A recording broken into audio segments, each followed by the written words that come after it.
Hello everyone and welcome back to my channel. So let's start the explanation of the new episode. Episode के starting में हमें दिखाते हैं कि बहुत सारे टॉयज़ एकदम से फट रहे हैं, उनमें आग लग रही है। एंड तभी शेनजिंग की आँख खुल जाती है, यानी कि एक उसका ड्रीम था कि उसकी सारी जो चीज़ें हैं वो एकदम से जल रही हैं। तो उसको तिन बताती है कि मेडिकल एग्जामिनेशन है तो तुम्हें चलना है। तो वो मेडिकल एग्जामिनेशन का सुन के और ज़्यादा थोड़ा घबराई सी हो जाती है।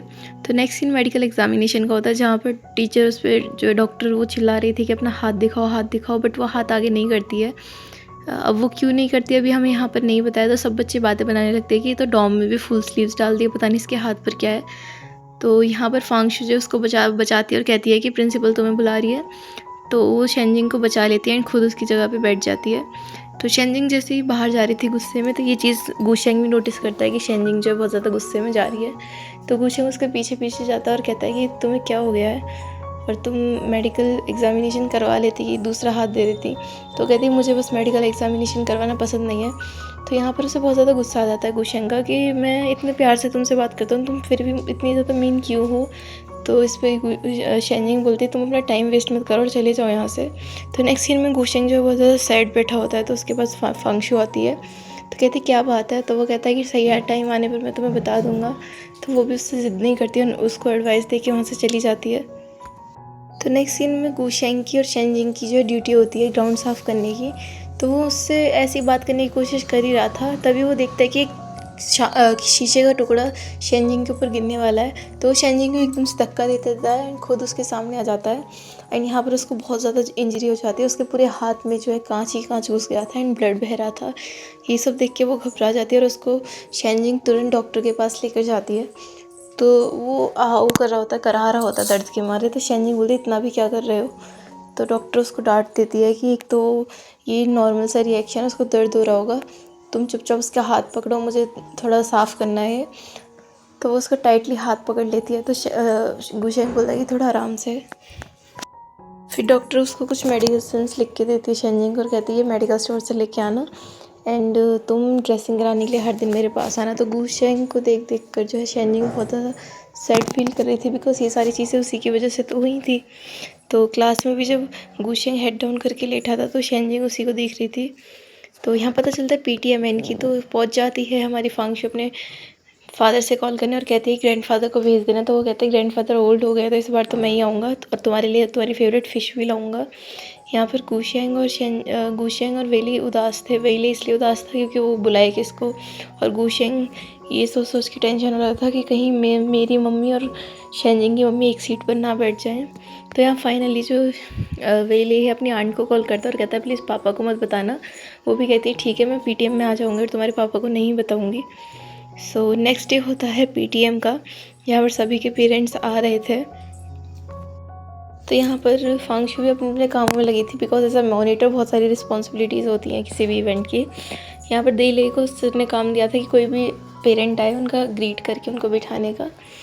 तो वो यही सब कर रहा था, सबको ग्रीट करके उनको बिठाया जा रहा था। अब यहाँ पर कोइंसिडेंस ये होता है कि शेनजिंग की और गुशेंग की मम्मा एक पास ही बैठ जाती हैं और दोनों एक दूसरे से बात करने लगती है। तो शेनजिंग की मम्मा के पास एक नोटबुक थी पिछले स्कूल की शेनजिंग की। तो वो कहते हैं अच्छा तुम्हारी लड़की स्कूल में पढ़ती थी। वो कहती है हाँ। तो यहाँ से सीन कट होके हमें दिखाते हैं फांगशु के फादर के, जो कि आ रहे थे सूट वूट पहन के। तो गार्ड में रोकता और बोलता है कि तुम ये सब क्या लेके जा रहे हो। तो वो कहता है इसमें फ़िश है, मेरी फेवरेट, मेरे बच्चे की फेवरेट। तो वो मना कर देता है ये गंदी चीज़ स्कूल के अंदर तो नहीं जाएगी। तभी वहाँ पे वेले की आंट होती हैं, जो कि बोलते हैं कि कोई बात नहीं, आप मेरी कार की डिग्गी में रख दीजिए। तो वो रख देती हैं। तो दोनों एक साथ आ रहे थे। तो फांगशु बोलती है आप दोनों एक साथ क्यों आ रहे हो। तो उसके फादर बोलते हैं क्या तुम एक दूसरे को जानते हो। तो उसकी आंट बोलती है हाँ, कुछ दिन पहले हमको वेले ने इससे मिलाया था। और वो दोनों एक साथ बैठ जाते हैं अंदर जाके।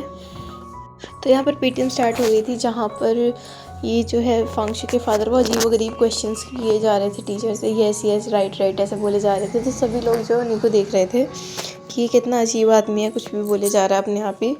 तो जैसे ये सब चीज़ों के बारे में फांगशु को पता चलता है, वो बहुत ज़्यादा एम्बेरस हो जाती है एंड अपने डॉम में जाके मुंह गाड़ के अपने बेड पर लेट जाती है। तभी उसकी फ्रेंड बोलती है कि तुम सुपरमार्केट चले जाओ, थोड़ा सा काम है उधर। और फियोना और तिन उनको भेज देती हैं शेनजिंग तो यहाँ पर हमारी फांगशू जो है वो कुछ सैनिटरी पैड्स ले रही थी, तभी वहाँ पर वेली आ जाता है अचानक से, जो कि अपने लिए अंडरगारमेंट्स ले रहा था। तो ना एक दूसरे को देख के शर्मा जाते हैं और वो बोलते हैं कि ये तो मैं 3 दिन के लिए ले रही थी, और ऐसे ही वो बोलता है कि मैं गुशेंग के लिए ले रहा था अंडरवेयर। और यहाँ पर हमारी शेंजिंग जो है वो मेडिसिन ले रही थी, तभी एक लड़की बोलती है शेंजिंग, और वो जैसे पीछे मुड़ के देखती है वहाँ पर जांगनिंग नाम की लड़की होती है, जो कि उसके पिछले स्कूल की मॉनिटर थी। तो यहाँ पर ये वापसली बस में आ रहे थे, तो एक दूसरे से बात कर रहे थे। वो कहते हैं मेरे पापा ने मेरा दिमाग ख़राब किया हुआ है, वो पीटीएम में सब कुछ ख़राब कर रहे हैं। तो वो कहता है एटलीस्ट तुम बहुत ज़्यादा लकी हो, तुम्हें हंसाते तो रहते हैं। तो ऐसे ही ये कुछ अपनी बातें कर रहे थे, एंड जैसे ही वेली जो है फांगशू की तारीफ़ करने वाला था, वो चुप हो जाता है। तो इस पर फांगशू बोलती है तुम मेरी तारीफ़ कर सकते हो, मुझे अपनी तारीफ़ सुनना बहुत पसंद है। तो वो स्माइल करता है और कुछ नहीं कहता है। यहाँ पर शेंजिन जो है जांगनिंग के पास बैठी थी, और वो जांगनिंग उससे माफ़ी मांगती है कि मुझे अगर मैंने पिछले स्कूल में उन बच्चों की शिकायत कर दी होती तो शायद तुमको दोबारा मेरी वजह से रीनरोल नहीं होना पड़ता। और उसको एक चीज़ और बताती है कि जो गुशेंग है उसको स्कूल वालों ने नहीं निकाला, जो लड़का तुम्हें बुली करता था उसको उसने मारा था, तो और ख़ुद ही बोला था कि मुझे स्कूल से निकाल दो। तो ये सब चीज़ें सुनकर जो है बहुत ज़्यादा शॉक हो जाती है शेंजिंग। तो बैक टू द पीटीएम, इन दोनों की मम्मा को पता चल जाता है। गुशेंग की मदर जो है वो उसकी मम्मा को बहुत ज़्यादा सुनाने लगती है कि तुम्हारी बेटी की वजह से मेरे बच्चे ने स्कूल छोड़ा है, एंड तुम भी इतना सच धज के आई हो, तुम्हारी बेटी भी ऐसी होगी, लड़कों को आगे पीछे घुमाती होगी। और दोनों में हाथापाई हो जाती है और एक दूसरे को इन खूनों से मारने लगती हैं। और ये सब सीन जब वेले की आंट यानी कि मदर भी बोल सकते हैं, अभी हमें ये नहीं बताया आंट है मदर है कौन है इनकी, और उसके फादर फांगशू के फादर, ये दोनों की लड़ाई देख रहे थे कि कैसे कुत्ते बिल्लियों की तरह लड़ रही हैं। नेक्स्ट सीन रात का रहता है, जहाँ पर शेंजिंग की मदर जो है उसके पास आई थी उसको कुछ बर्न्स देने के लिए, और उसकी वो कहती है कि आपने गले पे इतने नाखून क्यों मार रखे हैं। शेंजिंग बोलती है, तो उसकी मदर बोलती है कुछ नहीं, मैं गलती से गिरी थी, वो फाइट के बारे में कुछ नहीं बता दी क्योंकि इसको भी टेंशन हो गई। तो जैसे ही शेंजिंग डोम जा रही थी, तो वहाँ दिलई जो है उसकी बातें फैला रहा था कि दोनों की मदर ऐसे ऐसे लड़ रही थी, और पता है किस लिए लड़ रही थी। तभी वहाँ पर गुशेंग आ जाता है और दिलई को मारने ही डरा देता है मार मार के। तो ये सब देखकर जो है शेंजिंग भाग जाती है वहाँ से, कि इन सबको भी पता चल गया फाइनली कि क्या। तो ऊपर टेरेस पहुँच जाती है, उसके पीछे पीछे जो है गुशेंग भी जाता है, एंड उसको बोलता है कि तुम टेंशन मत लो। तो वो बताती है कि तुमने मुझे बताया क्यों नहीं कि तुमने एक लड़का पीटा था, तुम अपनी मर्ज़ी से मेरे पीछे निकल के आए हो स्कूल से। तो वो कहता है कि मुझे लगा तुम मुझे गलत समझती हो, इसीलिए मैं तुमसे बोला नहीं। अब दोबारा क्लासमेट बनी है तो मुझे लगा मैं तुमसे फ्रेंडशिप कर पाऊँगा।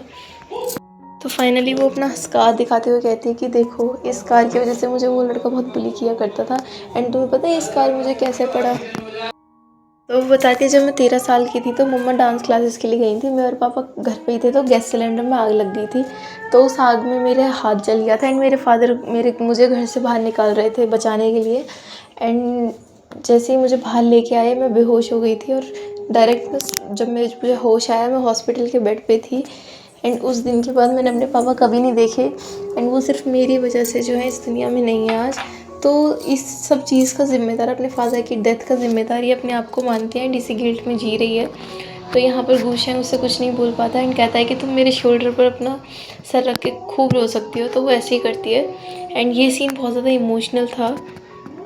तो नेक्स्ट सीन जो होता है फांगशू के डॉम का होता है, जहाँ पर वो देखते हैं उनका पूरा रूम क्लीन था, और सब ज़्यादा बहुत ज़्यादा शॉक हो जाते हैं। लेकिन फांगशू समझ जाते हैं कि ये सारी क्लीनिंग उसके फादर ने करी है, एंड वहाँ पर एक नोट भी होता है जिसमें उसके फादर ने लव यू बेटा लिखा होता है। तो वो थोड़ा इमोशनल सा हो जाती है, एंड बहुत ज़्यादा खुश भी हो जाती है, और ख़ुद को लकी फील करती है कि मेरे पास ऐसे फादर हैं जो मुझसे इतना प्यार करते हैं।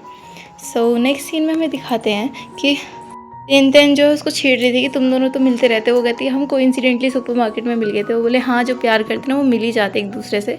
तो टीचर जो है एनुअल फंक्शन के लिए जो है चूज़ कर रहे थे बच्चे कि नाम जिसको देना वो दे दो। तो एक लड़का दिखाते हैं जो कि देना चाहता था नाम, बट वो दे नहीं पाता। तो उसको फांगशू जो है बहुत ज़्यादा मोटिवेट करती है, एंड वो जब छुपके से अकेले में प्रैक्टिस कर रहा था तो एक लड़का उसकी वीडियो बना लेता है, एंड सभी को दिखाने लगता है वो वीडियो पूरे स्कूल में कि देखो देखो ये कैसे लड़कियों की तरह मटक रहा है, कैसे कैसे ये डांस कर रहा है। तो यहाँ पर वो बहुत ज़्यादा एम्बेरस हो जाता है कि, तो यहाँ पर फांगशू टीचर से कहते हैं कि वे ले और हमारी सीट चेंज कर दो, तो टीचर मना कर देते हैं। तो वो कहती है कि मुझे वेले पर क्रश है और ये मुझे डिस्ट्रैक्ट कर रहा है पढ़ने में। तो यहाँ पर वो कुछ नहीं, और टीचर उसकी सीट चेंज कर देते हैं। तो यहाँ पर सभी बच्चे उन्हीं के बारे में बात कर रहे थे कि कैसे कैसे उसने जो है एकदम से बोल दिया। तो वो लड़का बोलता है तुम्हें मेरी वजह से इतना कुछ करने की ज़रूरत नहीं थी। तो नेक्स्ट सीन में हमें दिखाते हैं कि वही लड़का वहाँ पर बैठा रहता है, तो उसको एक लड़का बहुत ज़्यादा बुली कर रहा था जिसने सभी को वो वीडियोस दिखाई थी। तो उसको बहुत ज़्यादा बुली करता है। फिर से फांगशु आकर उसको समझाने लगती है, देखो तुम उदास मत हो और तुम कर सकते हो, तुम्हें चिंता करने की कोई भी ज़रूरत नहीं है। तो वो बोला थैंक यू, तुम मुझे बहुत अच्छी तरह से समझ रही हो और मेरा साथ दे रही हो, बट मेरी वजह से तुम्हें प्रॉब्लम हो जाएगी। तो नेक्स्ट सीन क्लास का होता है जहाँ पर फांगशु को उसी लड़के के साथ बैठा दिया जाता है जिसके साथ वो बोल रही थी, जिसको समझा रही थी वेली को अलग करके। तो यहाँ पर फाइनली वो अपना नाम रजिस्टर करवाने आता है एंड करवा भी लेता है, जहाँ पर पता लगता है कि सोलो डांस नहीं है, ग्रुप डांस है। तो बोलता है ठीक है, मुझे अप्लाई करना है। तो फाइनली उसका नाम जो है लिख जाता है। तो गू शेंग ये सब जो है प्रैक्टिस कर रहे थे डांस की। तो गू शेंग की चोट लग जाती है थोड़ी सी, तो उस वजह से वो डांस नहीं कर पाता। तो यहाँ पर नेक्स्ट सीन में वही लड़का जो होता है जो कि उसको वीडियोस बना के बुली कर रहा था चश्मे वाले लड़के को, तो उसको छेड़ने लगता है और फांगशु को भी उल्टा सीधा बोलने लगता है, ओ तुम तो वही हो ना जिसका वेदीलाई पे क्रश है, ये वो करके। तो इस पे जो है फाइनली वो लड़का बहुत ज़्यादा चिढ़ जाता है और कहता है कि सिर्फ़ और सिर्फ मेरी वजह से उसने ऐसे बोला, वेली का उस पर कोई वेली को के ऊपर उसका कोई क्रश नहीं है, उसने मुझे बचाने के लिए ऐसा बोला क्योंकि लड़का मुझे बहुत ज़्यादा बुली करता है। तो टीचर के कानों तक भी ये सारी चीज़ें पहुंचती हैं। तो उसको अकेले में बुलाता है एंड उसको समझाता है कि देखो हमने उस बच्चे को एक्सपेल कर दिया जो कि तुम्हें बुली करा करता था, अब तुम्हें टेंशन लेने की कोई भी ज़रूरत नहीं है। तो यहाँ पर वो फिर से डांस प्रैक्टिस कर रहा था, तभी उसकी मॉम आ जाती है और उसको बहुत ज़्यादा डांटने लगती हैं कि मैंने तुम्हें बोला था ताइक्वांडो सीखो और तुम यहाँ पर डांस प्रैक्टिस कर रहे हो, और उसको बहुत ज़्यादा मारने लगती हैं। तो यहाँ पर वो बहुत ज़्यादा उदास हो जाता है वो लड़का एंड अपनी मम्मा से कुछ नहीं बोल पाता है। और इसी सीन के साथ होता है ये एपिसोड यहीं पर ख़त्म। तो मिलते हैं नेक्स्ट एपिसोड में, तब तक के लिए take care. Also you can also share your experiences with my voice overs and my drama list, and if you want to hear new dramas you can recommend me in the comment section. So thanks for watching.